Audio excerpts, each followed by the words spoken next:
ಇಂಡಿಯಾದಲ್ಲಿ ಎಷ್ಟು ಪರ್ಸೆಂಟೇಜ್ ಶ್ರೀಮಂತರಿದ್ದಾರೆ, ಅದೇ ಬಡವರು ಎಷ್ಟು ಇದ್ದಾರೆ, ಅದೆಲ್ಲ ಕನ್ಫರ್ಮ್ ಮಾಡಿದ್ರೆ ಬಡವರು ಕೂಡ ಏಳಿಗೆ ಆಗ್ಬೇಕು ತಾನೆ. ಮತ್ತೆ ಏನಂತ ಹೇಳಿದ್ರೆ ಈಗ ನೋಡಿ 2,000 ಕೊಟ್ಟು ಇವರು ಈಚೆಯಿಂದ ಕೊಡ್ತಾ ಇದ್ದಾರೆ, ಆಚೆಯಿಂದ ಇಳಿತಾ ಇದ್ದಾರೆ. ಕಷ್ಟ ಅಂತ ಹೇಳಿದ್ರೆ ಈ ಮಿಡ್ಲ್ ಕ್ಲಾಸ್ ನಲ್ಲಿ ಈ ಕೆಲವು ಪ್ರೈವೇಟ್ ಕಂಪನಿಯಲ್ಲಿ ಕೆಲಸ ಮಾಡೋರಿಗೆ ಮಾತ್ರ ಸಂಬಳ ಕಡಿಮೆ ಇರ್ತದೆ. ಎಷ್ಟು ಜಾಸ್ತಿ ಆದ್ರೂ ಕೂಡ ಯಾರಿಗೆ ದನ ಸಾಕ್ಲಿಕ್ಕೆ ಬೇಡ ಅಲ್ಲ. ದುಡಿಯೋರಿಗೆ ತುಂಬಾ ಕಷ್ಟ ಆಗ್ತದೆ. ಟ್ಯಾಕ್ಸ್ ಎಲ್ಲ ಜಾಸ್ತಿ ಮಾಡಿದವರು ಏನ್ ಮಾಡ್ತಾರೆ? ಈಗ ಡೈಲಿ ವೇಜಸ್ ನವರು ಇರ್ತಾರೆ, ಅವರು ಎಲ್ಲಿಂದ ಇದು ಮಾಡ್ತಾರೆ?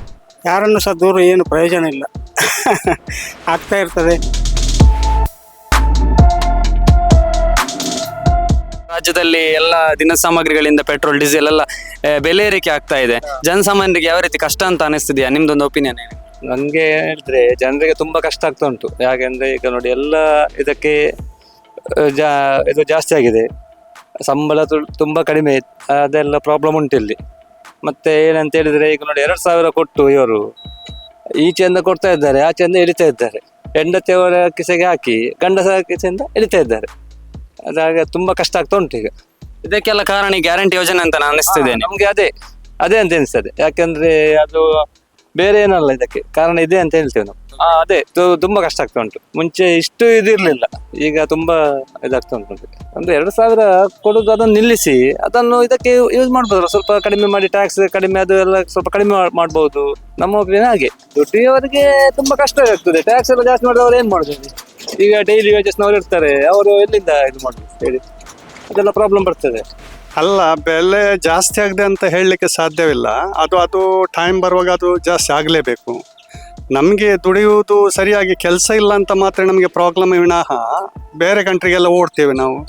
ಅದೇ ನಮಗೆ ಇಲ್ಲಿ ಬೇಕಾದಾಗೆ ಕೆಲಸ ಇದ್ದರೆ ನಾವು ಬೇರೆ ಕಂಟ್ರಿಗೆ ಹೋಗ್ತೇವೆ. ಇಲ್ಲ, ಬೇಕಾದಾಗೆ ಸಂಬಳ. ಒಬ್ಬರಿಗೆ ಈಗ ಒಂದು ಹೆಣ್ಣು ಮಕ್ಕಳು ಒಂದು ಕೆಲಸಕ್ಕಿದ್ರೆ ಬಟ್ಟೆ ಅಂಗಡಿಯಲ್ಲಿ ಅವರಿಗೆ ಎಷ್ಟು ಸ್ಯಾಲ್ರಿ ಇದೆ? 6,000 7,000 ಕಷ್ಟದಲ್ಲಿ. ಬಸ್ಸಿಗೆ ಅವರು 4,000 ಕೊಡ್ತಾರೆ. ಈಗ ಸ್ವಲ್ಪ ಫ್ರೀ ಇದೆ. ಆ 7,000ದಲ್ಲಿ 1-2 ಮಕ್ಕಳಿದ್ರೆ ಆ ಹೆಂಗಸು ಮಕ್ಕಳಿಗೆ ಹೇಗೆ ಮಾಡೋದು? ಈಗ ಗಂಡಸಿಗೆ ಜಾಸ್ತಿ ಇದ್ದರೆ ಒಂದು 500 ರೂಪಾಯಿ ಇರ್ತದೆ. ಖರ್ಚೆಲ್ಲ ಹೋಗುವಾಗ ಅವರು 300 ರೂಪಾಯಿ ಉಳಿತದೆ. ಅದೆಲ್ಲ ಖರ್ಚಿ ಅಲ್ವಾ? ಆ ಖರ್ಚಿಗೆಲ್ಲ ಕನ್ಫರ್ಮ್ ಮಾಡಿದರೆ ಇದು ಜಾಸ್ತಿ ಅಂತ ಆಗಲ್ಲ. ರೈತರಿಗೂ ನೋಡಿ ಹಿಂಡಿಗೆ ಜಾಸ್ತಿ ಆಗ್ತದೆ. ಹುಲ್ಲು ತರಬೇಕು. 1-2 ದನ ಇದ್ರೂ ಕೂಡ 1 ಜನ ಅದರ ಹಿಂದೆನೇ ಬೇಕು. ಹಾಲು ಎಷ್ಟು ಕೊಡ್ತಾರೆ? ಒಂದು 4ರಿಂದ 8 ಲೀಟ್ರ್ ತನಕ ಕೊಡ್ತಾರೆ. 8 ಲೀಟ್ರಿಗೆ ಕನ್ಫರ್ಮ್ ಮಾಡಿದರೆ ಅದು ಬೆಲೆ ಜಾಸ್ತಿ ಅಂತ ಆಗಲ್ಲ, ಅವಳ ಸಂಬಳ ಲೆಕ್ಕ ಮಾಡಿದರೆ. ಈಗ ಅದಕ್ಕೆ ಎಷ್ಟು ಜಾಸ್ತಿ ಆದರೂ ಕೂಡ ಯಾರಿಗೆ ದನ ಸಾಕ್ಲಿಕ್ಕೆ ಬೇಡ ಅಲ್ಲ.